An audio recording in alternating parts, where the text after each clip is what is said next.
ಧನು ರಾಶಿ. ಈಗ ಅಕ್ಟೋಬರ್ ತಿಂಗಳ ಧನು ರಾಶಿಯ ಮಾಸಿಕ ರಾಶಿ ಭವಿಷ್ಯದ ಬಗ್ಗೆ ನೋಡೋಣ. ಇಷ್ಟು ದಿನ ಗುರುಬಲದಿಂದ ಖುಷಿಯಾಗಿದ್ದ ನಿಮಗೆ ಅಕ್ಟೋಬರ್ 18ರಿಂದ 48 ದಿನಗಳ ಕಾಲ ಗುರುಬಲ ಕೈತಪ್ಪಲಿದೆ. ಯಾಕೆಂದರೆ ಪ್ರಸ್ತುತ ಮಿಥುನ ರಾಶಿಯಲ್ಲಿರುವ ಗುರುಗ್ರಹ 18ನೇ ತಾರೀಕಿನಿಂದ 48 ದಿನಗಳವರೆಗೆ ನಿಮ್ಮ ಅಷ್ಟಮ ಸ್ಥಾನವಾದ ಕರ್ಕಾಟಕ ರಾಶಿಯಲ್ಲಿ ಗೋಚರಿಸುತ್ತಾನೆ. 48 ದಿನಗಳು ಕಳೆದ ಬಳಿಕ ಗುರು ಹಿಮ್ಮುಖವಾಗುವುದರಿಂದ ಮತ್ತೆ ಗುರು ಬಲ ಸಿಗಲಿದೆ. ಈ 48 ದಿನಗಳ ಸಂದರ್ಭದಲ್ಲಿ ನೀವು ಚಿಕ್ಕ ಪುಟ್ಟ ಆರೋಗ್ಯ ಸಮಸ್ಯೆಗಳಿಗೆ ಎದುರಾಗಬಹುದು. ಆದರೆ ಇವೆಲ್ಲವೂ ತಾತ್ಕಾಲಿಕವಾಗಿದೆ. ಈಗಾಗಲೇ ಅರ್ಧಾಷ್ಟಮ ಶನಿಯಿಂದ ಕುಟುಂಬದಲ್ಲಿ, ವಾಹನದ ವಿಷಯದಲ್ಲಿ ಸಮಸ್ಯೆ ಹೊಂದಿರುವ ನೀವು 18ನೇ ದಿನಾಂಕದ ನಂತರ ಈ ಸಮಸ್ಯೆಯು ಕಡಿಮೆಯಾಗಲಿದೆ. ಯಾಕೆಂದರೆ ಗುರುವಿನ ದೃಷ್ಟಿ ಈ ಸಮಯದಲ್ಲಿ ಶನಿ ಇರುವ ಸ್ಥಾನಕ್ಕೆ ಬೀಳುವುದರಿಂದ ಅಶುಭ ಫಲಗಳು ಕಡಿಮೆಯಾಗಲಿವೆ. ಹಾಗಾಗಿ ಕುಟುಂಬದಲ್ಲಿ ಶಾಂತಿ ನೆಲೆಸುವ ಲಕ್ಷಣಗಳಿವೆ. ಈ ತಿಂಗಳಲ್ಲಿ ಗುರುವಿನಿಂದ ಕೆಡುಕು ಹಾಗೂ ಒಳಿತು ಎರಡನ್ನೂ ನೋಡಬಹುದು. ನಿಮ್ಮ 5ನೇ ಮನೆ ಅಧಿಪತಿ ಹಾಗೂ 12ನೇ ಮನೆ ಅಧಿಪತಿಯಾದ ಕುಜನು ಇದೇ ತಿಂಗಳ 27 ತಾರೀಕಿನವರೆಗೆ ನಿಮ್ಮ 11ನೇ ಮನೆಯಾದ ತುಲಾ ರಾಶಿಯಲ್ಲೇ ಸ್ಥಿತನಾಗಿರುತ್ತಾನೆ. ಹಾಗಾಗಿ ನಿಮಗೆ ಇದು ಅಷ್ಟೊಂದು ಪ್ರಯೋಜನಕಾರಿಯಲ್ಲ. ಯಾಕೆಂದರೆ ನಿಮ್ಮ ಆದಾಯಗಳಲ್ಲಿ ವಿಳಂಬ ಅಥವಾ ತೊಡಕುಗಳು ಉಂಟಾಗಬಹುದು.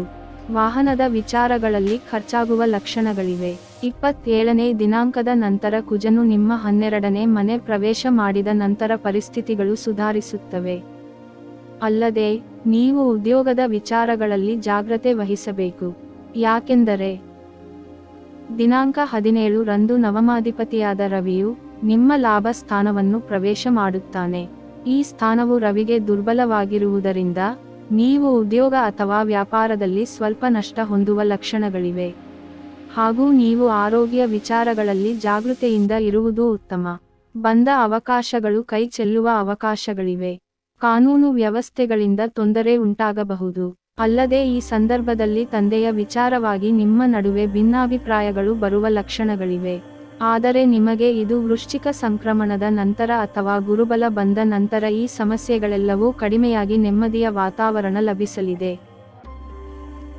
ಅಕ್ಟೋಬರ್ 9ನೇ ತಾರೀಕಿನಂದು ನಿಮ್ಮ 6ನೇ ಹಾಗೂ 11ನೇ ಮನೆ ಅಧಿಪತಿಯಾದ ಶುಕ್ರನು ಸಿಂಹ ರಾಶಿಯಿಂದ ನೇರವಾಗಿ ನಿಮ್ಮ 10ನೇ ಮನೆಯಾದ ಕನ್ಯಾ ರಾಶಿಗೆ ಪ್ರವೇಶ ಮಾಡುತ್ತಾನೆ. ಈ ಮನೆ ಶುಕ್ರನಿಗೆ ನೀಚ ಸ್ಥಾನವಾಗಿದೆ. ಹಾಗಾಗಿ ನಿಮಗೆ ಈ ತಿಂಗಳು ಶುಕ್ರನಿಂದ ಬಲ ಕಡಿಮೆ ಇರುತ್ತದೆ. ಅಂದರೆ ಉದ್ಯೋಗದ ವಿಚಾರವಾಗಿ ನಿಮ್ಮ ಹಣ ಸ್ವಲ್ಪ ಅನಗತ್ಯ ಖರ್ಚಾಗುವ ಸಂಭವವಿದೆ. ವಾಹನ ಚಾಲನೆಯಲ್ಲಿ ನಿಯಂತ್ರಣ ಅಗತ್ಯವಾಗಿದೆ. ಆದರೆ ಬುಧ ಶುಕ್ರರ ಪರಿವರ್ತನಾ ಯೋಗದಿಂದ ನೀಚ ಫಲಗಳು ಕಡಿಮೆಯಾಗಿ ಶುಕ್ರನು ಉಚ್ಚ ಫಲವನ್ನೇ ನೀಡುತ್ತಾನೆ. ಯಾಕೆಂದರೆ ಅಕ್ಟೋಬರ್ 2ನೇ ತಾರೀಕಿನಂದು ನಿಮ್ಮ ಸಪ್ತಮ ಸ್ಥಾನ ಮತ್ತು ದಶಮ ಸ್ಥಾನಕ್ಕೆ ಅಧಿಪತಿಯಾದ ಬುಧನು ಕನ್ಯಾ ರಾಶಿಯಿಂದ ನೇರವಾಗಿ ಲಾಭ ಸ್ಥಾನದ ಮನೆಯಾದ ತುಲಾ ರಾಶಿಗೆ ಪ್ರವೇಶಿಸುತ್ತಾನೆ. ಇಲ್ಲಿ ತಿಂಗಳ ಮಧ್ಯದ ನಂತರ ಸ್ವಲ್ಪ ದಿನಗಳ ಕಾಲ ರವಿ ಮತ್ತು ಬುಧರು ಬುಧಾದಿತ್ಯ ಯೋಗವನ್ನು ಉಂಟು ಮಾಡುತ್ತಾರೆ. ಇಲ್ಲಿ ಬುಧನು ಶುಕ್ರನ ಮನೆ ಹಾಗೂ ಶುಕ್ರನು ಬುಧನ ಮನೆ ಸೇರುವುದರಿಂದ ಹಾಗೂ ಇಬ್ಬರು ಪರಸ್ಪರ ಮಿತ್ರರಾಗಿರುವುದರಿಂದ ಇಲ್ಲಿ ಪರಿವರ್ತನಾ ಯೋಗವಿದೆ. ಹಾಗಾಗಿ ಶುಕ್ರ ನೀಚನಾದರೂ ಉತ್ತಮ ಫಲವನ್ನೇ ಕೊಡುತ್ತಾನೆ. ಹಾಗೂ ಬುಧನು ಕರ್ಮಸ್ಥಾನದಿಂದ ಲಾಭ ಸ್ಥಾನಕ್ಕೆ ಬಂದಿರುವುದು ನಿಮ್ಮ ಉದ್ಯೋಗ ಅಥವಾ ವ್ಯಾಪಾರದಲ್ಲಿ ಯಶಸ್ಸನ್ನು ಸೂಚಿಸುತ್ತದೆ. ಅಲ್ಲದೆ ಸಂಗಾತಿಯಿಂದ ಉತ್ತಮ ಹೊಂದಾಣಿಕೆ ತೋರಿಬರುತ್ತದೆ. ಒಟ್ಟಿನಲ್ಲಿ ಹೇಳುವುದಾದರೆ ಈ ತಿಂಗಳ ಮಧ್ಯದ ನಂತರ ನಿಮಗೆ ಗುರುಬಲದಿಂದ ವಂಚಿತರಾಗುವುದು, ಸಣ್ಣ ಪುಟ್ಟ ಆರೋಗ್ಯ ಸಮಸ್ಯೆಗಳಿಗೆ ಅವಕಾಶ ಮಾಡಿಕೊಡಬಹುದು. ಆದಾಯದಲ್ಲಿ ತೊಂದರೆ, ಅನವಶ್ಯಕ ಖರ್ಚುಗಳು ಸಂಭವಿಸುವ ಲಕ್ಷಣಗಳಿವೆ. 27ನೇ ದಿನಾಂಕದ ನಂತರ ಪರಿಸ್ಥಿತಿ ಸುಧಾರಿಸುತ್ತದೆ. ಈ ತಿಂಗಳಲ್ಲಿ ನೀವು ಕುಜ ಅಷ್ಟೋತ್ತರ ಕೇಳುವುದರಿಂದ ಅಥವಾ ಗುರು ಆರಾಧನೆ ಮಾಡುವುದರಿಂದ ನಿಮ್ಮ ಎಲ್ಲಾ ಸಮಸ್ಯೆಗಳಿಗೂ ಮುಕ್ತಿ ಸಿಗಲಿದೆ. ಶುಭವಾಗಲಿ.